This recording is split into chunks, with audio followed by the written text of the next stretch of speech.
आणि या संदर्भात मला पहिल्यांदा आमचे सहकारी संजय कोळकुंबेंचा फोन आला की आपल्याला या कामाच्या ठिकाणी भेट द्यायचं आहे. कालच शिंदे साहेब आम्ही येणार होतो, पण काल अचानक मुंबईला कार्यक्रम ठरला, त्यामुळं त्या कार्यक्रमाला जाऊन मी सकाळी पहाटे म्हणजे सकाळीच मुंबईवरून आलो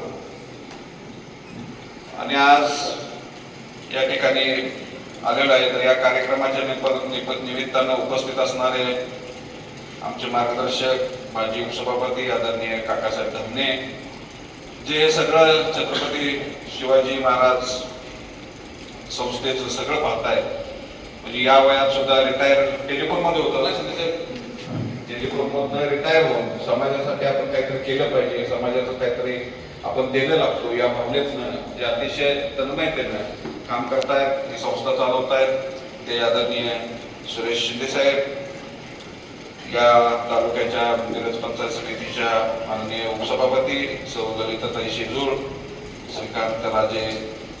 श्रीकांत सुरेश जमखंडे, हे की आमचे मित्र, दैनिक तरुण भारतचे पत्रकार, आणि मी आणि के जाधवांनी अनेक वर्ष दैनिक तरुण भारतमध्ये पत्रकार म्हणून काम केलेलं आहे. आम्ही म्हणजे दोघं सहकारी म्हणून काम करत होतो. आमचे संजय कोळकुंबे, प्राध्यापक अजित खळिंगळे सर, सुरेश वसगरे, आप्पासाहेब जाधव, रामचंद्र देवकरे, दत्तात्रय निकम, भरत साळुंके आणि या संस्थेचं सगळं अतिशय विद्यार्थ्यांना मार्गदर्शन करण्याचं काम जे करतायत ते प्राध्यापक सतीश नायकवडे आणि उपस्थित तरुण मित्रांनो, खरं तर मराठा समाज म्हटलं की काकासाहेब राजकारणात आघाडीवर असणारा समाज, म्हणजे सोसायटीचा संचालक कसा होईल, ग्रामपंचायतीचा, हा. पण शिंदे साहेब, मी हे मराठा समाजाचं काम करत असताना रचनात्मक काम मराठा समाजाने कधी कुठं केलेलं पाहण्यात नाही, हे मालगावमध्येच तेवढं करतात दिसतं. रचनात्मक काम म्हणजे मराठा समाजाला सगळ्यात जास्त आता काय गरज असेल तर शिक्षणाची गरज आहे. शिक्षण, व्यवसाय, शेती. काकासाहेब, आता शेतीचे दिवस, म्हणजे मी शेतकरी संघटनेत काम केलंय, आताही शेतकऱ्यांचं काम करतोय, पण शेतीला लागणारं प्रचंड भांडवल, शेतीमालाची असणारी दुरावस्था, न मिळणारा हमी भाव, वाढत चाललेला उत्पादन खर्च, आणि शेती आता आलेल्या गुंठ्यावर आलाय सगळा शेतकरी, म्हणजे एकरातला शेतकरी आता 5 गुंठ, 10 गुंठ, 20 गुंठ, अर्धा एकर, याच्या पलीकडे एकर, 2 एकर, म्हणजे 82% शेतकरी या देशातला, या राज्यातला हा अल्पभूधारक शेतकरी आहे, म्हणजे ज्याची 2.5 एकराच्या खाली जमीन आहे. आणि त्यामुळे मग शेतीतनं भविष्य नाही. आणि मग भविष्य आहे कशाला, तर शिक्षण, गुणवत्तेला आता प्रचंड महत्व आहे, आणि त्यातल्या त्या स्पर्धा परीक्षेला प्रचंड महत्व आहे. आणि त्यामुळे शिक्षणाशिवाय पर्याय नाही, म्हणजे शिक्षण हेच वाघिणीचं दूध आहे. त्यामुळे मोठ्या प्रमाणात आपल्याला स्पर्धाही प्रचंड तीव्र आहे. हे मराठा समाजानं चालवलेली संस्था असली तरी मला वाटतं इथं शिंदे साहेब सगळ्या जाती धर्माचे विद्यार्थी आहेत, हे त्याच्यापेक्षा आणखी एक कौतुकास्पद काम आहे तुमचं.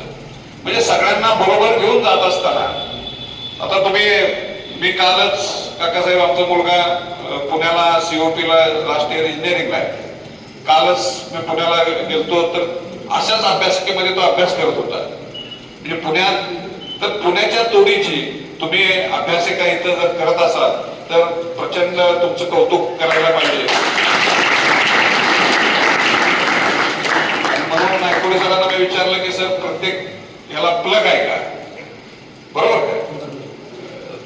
त्याचं कारण का, तर आता अलीकडच्या काळात सगळे विद्यार्थी लॅपटॉप वापरायला लागले, त्यामुळं म्हणजे माझ्या मुलाची अडचण तुम्हाला सांगतो. एका लायब्ररीमध्ये तो जिथं जात होता तिथं प्रत्येकाला प्लग नव्हते. मग मला त्याला सांगितलं की बाबा या लायब्ररीमध्ये प्लग नाही, त्यामुळे मला कॉम्प्युटरवर काम करता येत नाही. म्हणून मी आलेलं तुम्हाला विचारलं की प्रत्येक म्हणजे मुलाची जी अडचण होती,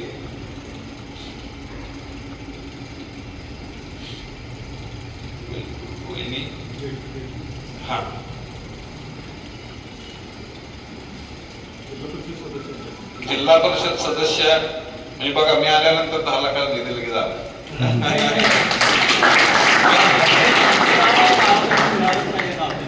असं तू मागणी करते ना. मागणी करणार नाही, आपण वैयक्तिक केलं आपल्या जिल्हा परिषद सदस्य त्यांच्याकडे बघून बोलती घ्यायची.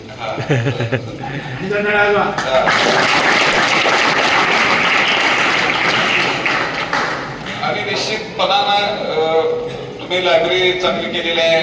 आता तुम्हाला वसतिगृहाची आवश्यकता आहे. आता काकासाहेबांना आम्ही एकाच पक्षात आहे, ते माझ्यापेक्षा ज्येष्ठ आहे. पण मी तुम्हाला सांगतो की पालकमंत्र्यांच्या माध्यमातून तुमचं वसतिगृह असेल, तुमची अद्ययावत लायब्ररी असेल, म्हणजे मी आता तेवढाच आकडा सांगत नाही, पण या तुमच्या कामाला निश्चितपणानं 200% मी हातभार लावतो.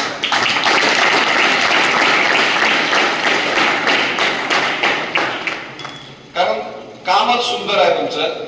आणि सगळे गोरगरीब कुटुंबातले सगळे तरुण म्हणजे पोलीस भरती, मिलिटरी भरती होणारे हे काय लँडलॉर्ड माणसाची पोरं असत नाहीत, मुली असत नाहीत.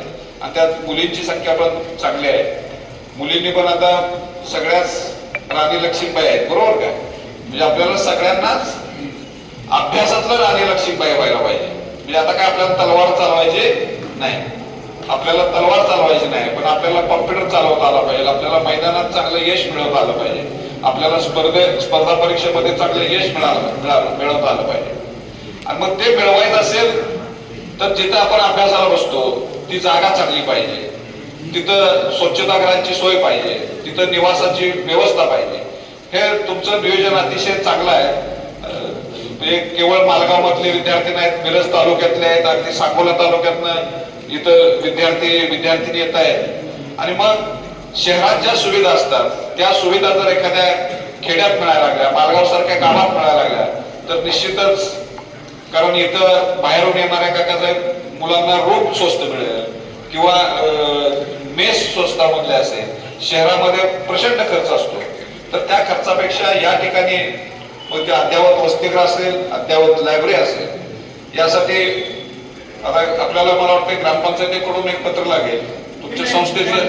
त्या संस्थेचं एक पत्र आहे. आणि यापूर्वी आपण मला वाटतं हे सगळं शासकीय जमीन आहे, त्यामुळे शासकीय निधी घ्यायला काही अडचणीचं नाही. त्यामुळं तुम्हाला, आणि मी असं म्हणत नाही तुम्हाला मी जिल्हा नियोजन मधून पालकमंत्री आहे, महाराष्ट्रातनं तुमचं कामच एवढं चांगलं आहे की त्यामुळं छत्रपती शिवाजी महाराजांच्या नावानं सुरू असलेल्या संस्थेला राज्यातनं कशी मदत मिळेल याचंही मी तुम्हाला प्रभावित झालेलं आहे. आणि मी पहिल्यांदा सांगितलं की मी मराठा समाजाला अगदी मनोज जरांगेंच्या बरोबर काम करत असताना सुद्धा भाषणं करणं, आरक्षणासाठी आपण लढा दिला, त्या लढाईत मी होतो, शेतकऱ्यांच्या चळवळीत मी होतो आहेच. पण एक दिशा घेऊन काम करण्याची जी आवश्यकता आहे समाजाला, ती दिशा घेऊन काम तुम्ही करताय आणि मालगाव सारख्या गावामध्ये करताय, हे विशेष कौतुकाची बाब आहे. त्यामुळं आज तुमच्याकडे 150-200 विद्यार्थी आहेत, तेच 500 विद्यार्थी झाले तर आणखी त्याला म्हणजे तालुक्यातले सगळेच विद्यार्थी, गावातले सगळे विद्यार्थी तुमच्या अभ्यासिकेमध्ये येतील आणि त्या अभ्यासिकेचा लाभ घेतील. पण हे मी करण्याचा प्रयत्न करेन अशी ग्वाही या निमित्ताने देतोच. पण विद्यार्थी आणि विद्यार्थी मित्रांना मी सांगतो की स्पर्धा परीक्षा मध्ये पोलीस भरती असेल, ते मिलिटरी मध्ये भरती असेल, इथंच न थांबता आपल्याला जग आकाश मोठं आहे, म्हणजे आपल्या कोटीनुसार आपण अभ्यास करावा हे बरोबर आहे. पण राज्यसेवाच्या परीक्षा आहेत, UPSCच्या परीक्षा आहेत, बँकिंगच्या परीक्षा आहेत, त्या सगळ्या म्हणजे आपल्याला एकाच मर्यादेत न राहता स्पर्धा परीक्षा जेवढ्या होत आहेत त्या सगळ्या स्पर्धा परीक्षेच्या पाठीमागे लागणं, त्यात यशस्वी होणं आणि मग स्पर्धा परीक्षेमध्ये यशस्वी होणं हे नुसतं सोपं काम नाही, बरोबर आहे का? स्पर्धा परीक्षेमध्ये आज ठरवलं मिलिटरी भरती व्हायची आहे, आज ठरवलं पोलीस भरती व्हायची आहे, लगेच होतंय काय? त्यासाठी काय करायला लागते? सातत्यपूर्ण कष्ट करावं लागते, सातत्यपूर्ण मेहनत घ्यावी लागते. आणि योग्य दिशेने अभ्यास करावा लागतो. म्हणजे स्वामी विवेकानंद म्हटलंय, काय म्हटलंय की माणसानं कीर्तीची आकांक्षा जरूर करावी, माणसानं कीर्तीची आकांक्षा जरूर करावी, पण ती काही वाटेवर पडलेली नाही. त्यासाठी अंग मोडून काम करावं लागतं. काय करावं लागतं? अंग मोडून काम करावं लागतं. आळस सोडून अभ्यास करावा लागतो, आळस सोडून अभ्यास करावा लागतो व इतर क्षुद्र सुखांचा त्याग करावा लागतो. आता इतर क्षुद्र सुख म्हणजे काय? व्यसन, सिनेमा बघणं, गप्पा ठोकणं, राजकारणावर म्हणजे मोदीत झाल्यासारखं राजकारणावर तावातावानं बोलणं, हे सगळं क्षुद्र सुखामध्ये. मोबाईल म्हणजे आता तुम्हाला मोबाईलचा जमाना आहे, प्रत्येक रील तुम्हाला थांबवू शकते, बरोबर? तुम्हाला प्रत्येक रील तुम्हाला सांगते, काहीतरी सांगत असते, मना नवीन विचार देत असते, आणि त्या रील मध्ये तुम्ही अडकला तर आयुष्यातलं रिअल लाईफ खराब होऊन जात. म्हणजे मोबाईलचा वापर बघा, काडीपेटीनं दीप प्रज्वलन किंवा दिवाळी पेटवता येतो आणि त्याच आगकाडीनं गंजीही पेटवता येतो. तसं मोबाईल गरजेचा आहे का? 100% मोबाईल गरजेचा आहे. पण मोबाईलचा कसा वापर करायचा?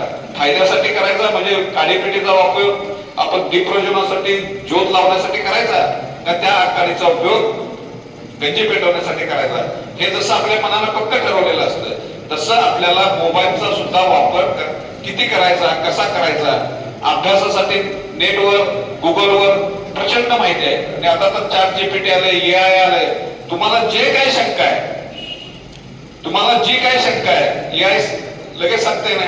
म्हणजे अगदी एखाद्या कधी कधी आपल्याला आठवत नसतं की महाराष्ट्राचा पहिला मुख्यमंत्री कोण, मग ते 10 पानं चालावं लागतात. पण ते यायला विचारलं की महाराष्ट्राचा पहिला मुख्यमंत्री कोण होता, ते 2 मिनिटात सांगते. कधी कधी आपल्याला आठवत नाही की आजचा देशाचा कृषी मंत्री कोण आहे, मग ते 10-20 पानं चाला. त्याच्याऐवजी तुम्ही यायला विचारलं की देशाचा आजचा कृषी मंत्री कोण आहे, तर यायला लगेच सांगते की शिवराज सिंग चौहान. म्हणजे ह्या बदलत्या टेक्नॉलॉजीचा वापर अभ्यासासाठी कसा उपयुक्त होईल अशा पद्धतीने केला तर ते तंत्रज्ञान फायद्याचं आहे. पण त्यामध्ये जर तुम्ही अडकून बसला तर ते तंत्रज्ञान फायद्याचं नाही, ते तंत्रज्ञान तुमच्या अपयशाचं कारण आहे. त्यामुळे या नव्या तंत्रज्ञानाचा आपल्यासाठी, आपल्या उपयुक्त माहितीसाठी, ज्ञानासाठी जर वापर करून घेतला तर हे म्हणजे तुम्ही नशीबवान आहे, तुम्ही नशीबवान आहे. एखादा टॉपिक मिलिटरी भरती मधला, एखादा पोलीस भरती मधला, तहसीलदाराच्या परीक्षेतला किंवा युपीसीच्या किंवा राज्यसेवा परीक्षेमधला एखादा टॉपिक तुम्हाला समजत नाही, तो लवकर लक्षात येत नाही, तो जर टॉपिक तुम्ही AI वर टाकला, प्रॉम्प्ट दिला योग्य, तर AI तुम्हाला ते समजावून सांगते. की त्याला सांगितलं आपण AI ला की बाबा हा टॉपिक अवघड आहे, मला समजत नाही, तो मुद्दे